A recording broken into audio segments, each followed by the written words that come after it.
नमस्कार दोस्तों, मेरा नाम है राम वर्मा और स्वागत है आपका CG education news YouTube channel पर। अगर आप इस चैनल पर पहली बार आए हैं तो चैनल को सब्सक्राइब करके बेल आइकन बटन दबाना ना भूलिए, क्योंकि यहाँ पर आपको छत्तीसगढ़ की शिक्षा से जुड़ी हुई सभी खबरें, यूनिवर्सिटी, कॉलेज और भी तमाम खबरें लगातार आपको मिलती रहेगी।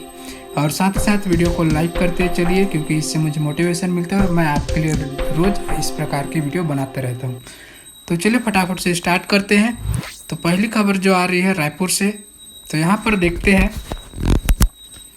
कि सीबीएसई स्टूडेंट के पालकों का कहना है कि घर बैठे परीक्षा देकर सीजी बोर्ड के ज़्यादातर बच्चे 90% से ज़्यादा अंकों से पास हुए हैं, जबकि सीबीएसई में औसतन 70 से 84% अंक मिले हैं, क्योंकि उनके लिए 10वीं 11वीं के अंकों को आधार माना गया था। छत्तीसगढ़ बोर्ड में 45 से 60% अंक पाने वाले छात्र भी घर बैठकर प्रश्न पत्र हल करने की व्यवस्था के चलते 90% से ज़्यादा अंकों से पास हुए हैं। कॉलेजों में प्रवेश के लिए अंकों का मापदंड रखा गया है। इसमें सीबीएसई में पढ़ने वाले बच्चों के लिए मुसीबत खड़ी हो गई है। 85% अंक पाने के बाद भी उनको अच्छी सरकारी कॉलेज में प्रवेश नहीं मिल रहा है, जबकि सीबीएसई बोर्ड की परीक्षा और इस बार मूल्यांकन के तरीके राज्य बोर्ड से अलग थे। वहीं पर स्टूडेंट और पालक मुख्यमंत्री से मांग करेंगे कि सीबीएसई बोर्ड परीक्षा देने वाले राज्य के हजारों बच्चों के भविष्य का ध्यान रखा जाए। कॉलेज में प्रवेश के लिए सीबीएसई छात्रों का कोटा तय हो जाए या कॉलेज में उनके लिए सीटों की संख्या बढ़ा दी जाए। ऐसा ना होने पर उनका भविष्य अंधकार हो जाएगा। अच्छे सरकारी स्कूल में सीटों की महामारी की स्थिति को कई प्राइवेट कॉलेज में भुनाने लगे हैं। सीबीएसई स्टूडेंट के पास मैसेज या कॉल करके अपने कॉलेज में सस्ता से प्रवेश का ऑफर दे रहे हैं। हालांकि इसके लिए डोनेशन की बात करना नहीं भूल रहे। सरकारी और निजी कॉलेज की फीस कई गुना का अंतर है। पंडित रविशंकर शुक्ल विश्वविद्यालय द्वारा कॉलेज में प्रथम वर्ष के दाखिले के लिए मेरिट सूची 18 अगस्त को जारी कर दी गई है। इधर मेरिट सूची जारी होते ही दाखिले के लिए छात्र छात्राएं परेशान हो गए। कारण यह है कि उन्हें 18 और 19 अगस्त तक का समय मिला था। इसके बाद लगातार 3 दिन मुहर्रम, तीसरा शनिवार और रविवार के कारण छुट्टी होने से छात्र छात्राओं की परेशानी बढ़ गई है। इसके लिए उन्हें दाखिला लेने के लिए 23 और 24 अगस्त तक का समय दिया गया है। परेशानी को देखते हुए दूसरे चरण में दाखिले के लिए पंजीयन की प्रक्रिया 25 से 26 अगस्त तक होगा। पंजीयन के बाद 27 अगस्त को मेरिट सूची जारी होगा। इसके आधार पर ही 27 से 31 अगस्त तक एडमिशन ले सकेंगे। दोनों चरणों में प्रवेश के बाद बची सीटों पर 31 अगस्त को दाखिले की प्रक्रिया होगी। हेमचंद यादव विश्वविद्यालय के अंतर्गत आने वाले 141 शासकीय एवं निजी महाविद्यालय हेतु 1,119 विद्यार्थियों ने आवेदन का सत्यापन किया है। छत्तीसगढ़ शासन उच्च शिक्षा विभाग के निर्देशानुसार खोले गए 3 शासकीय महाविद्यालय कुमारी निकुंम तथा रानी तरई हेतु प्रवेश के लिए आवेदन करने वाले विद्यार्थियों हेतु प्रवेश पोर्टल 23 अगस्त तक खुला रहेगा, क्योंकि इन महाविद्यालयों में पोर्टल 23 अगस्त से प्रारंभ किया गया था। स्नातकोत्तर स्तर पर एमकॉम प्रथम सेमेस्टर में प्रवेश हेतु विद्यार्थी 28 अगस्त तक ऑनलाइन रूप से आवेदन कर सकते हैं। पीएचडी कोर्स वर्ग की परीक्षा अक्टूबर माह के तृतीय सप्ताह में प्रस्तावित है। हेमचंद यादव विश्वविद्यालय द्वारा ऑनलाइन आवेदन की सूची महाविद्यालय को उपलब्ध करा दी गई है। सूची को सीट संख्या एवं रोस्टर के अनुसार व्यवस्थित कर महाविद्यालय प्रावीण्य क्रम से जारी कर रहे हैं। शासकीय डॉक्टर वावा पाटनकर कन्या स्नातकोत्तर महाविद्यालय में बीकॉम भाग 1 में 370 सीटों के लिए 1204 आवेदन मिले। इसमें कट ऑफ 93% गया है। बीएससी बायो में 150 सीटों के लिए 1164 आवेदन मिले, जिसमें 91% कट ऑफ गया है।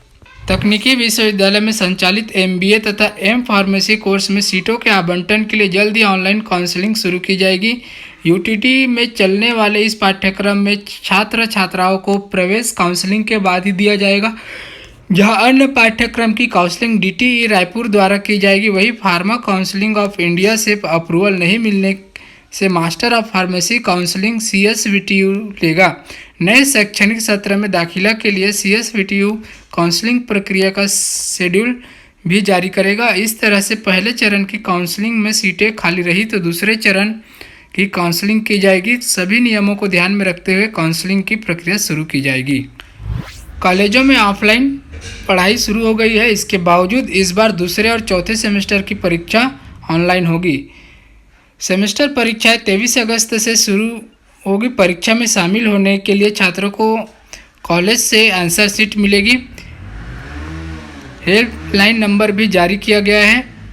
प्रश्न पत्र डाउनलोड के दौरान तकनीकी दिक्कत आती है तो छात्र सीधे हेल्पलाइन नंबर 9713387094 और 7225940167 हेल्पलाइन नंबर पर संपर्क कर सकते हैं।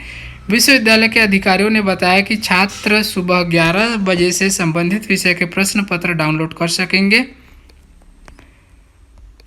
तो यहाँ पर टाइम टेबल है कि प्रश्न पत्र किस दिन अपलोड होंगे। ये टाइम टेबल का मैं अलग से यहाँ पे शाम को जो वीडियो बनाता हूँ यूनिवर्सिटी नोटिफिकेशन, उसमें पहले ही बता दिया था मैंने, और आप वेबसाइट पर जाकर भी देख सकते हैं। एक बार बता देता हूँ कि 23 अगस्त को DCA, PGDCA, PG diploma in yoga education और M.Liv व द्वितीय सेमेस्टर, 24 अगस्त को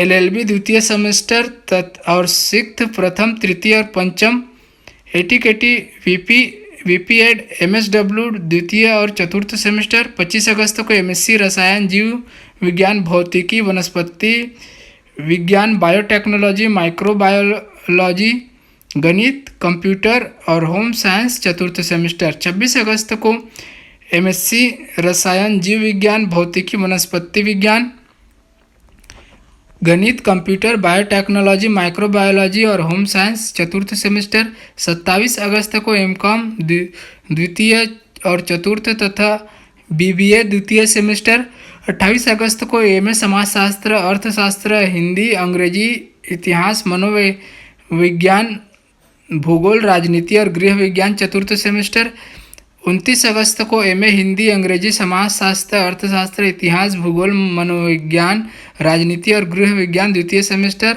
30 अगस्त को B.Ed M.Ed और चतुर्थ सेमेस्टर। इस प्रकार से परीक्षा होगी।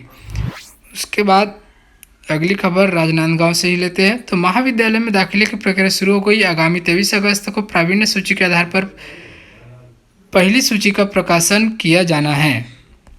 शासकीय दिग्विजय महाविद्यालय के रजिस्ट्रार दीपक परगिना का कहना है कि आगामी 23 अगस्त को पहली सूची का प्रकाशन किया जाएगा, जिसकी तैयारी की जा रही है। तो यहाँ पर बिलासपुर से खबर आ रही थी, गुरु घासीदास सेंट्रल यूनिवर्सिटी में सेमेस्टर की ऑनलाइन परीक्षा ATKT 2020-21 कार्यक्रम जारी कर दिया। विषय सेमेस्टर पहले, तीसरे, पाँचवें और सातवें सेमेस्टर की ATKT परीक्षाएं 23 अगस्त से शुरू होगी, 6 सितंबर तक चलेगी। कार्यक्रम के अनुसार BA LLB पहला सेमेस्टर, BA LLB तीसरा सेमेस्टर, BA LLB पाँचवा सेमेस्टर, BCom LLB पहला सेमेस्टर, BCom LLB तीसरा सेमेस्टर, BCom LLB पाँचवा सेमेस्टर, BCom LLB सातवां सेमेस्टर, B.Pharm पहला सेमेस्टर और तीसरे सेमेस्टर की ATKT परीक्षाएं शामिल हैं। तो ये थी दोस्तों छत्तीसगढ़ की एजुकेशन से जुड़ी हुई सभी खबरें। ये खबर आपको कैसी लगी, अच्छी लगी है तो लाइक कीजिए, अपने दोस्तों को शेयर कीजिए और ऐसे लेटेस्ट अपडेट के लिए चैनल को सब्सक्राइब कीजिए। धन्यवाद। मिलते हैं अगले दिन अगले वीडियो में।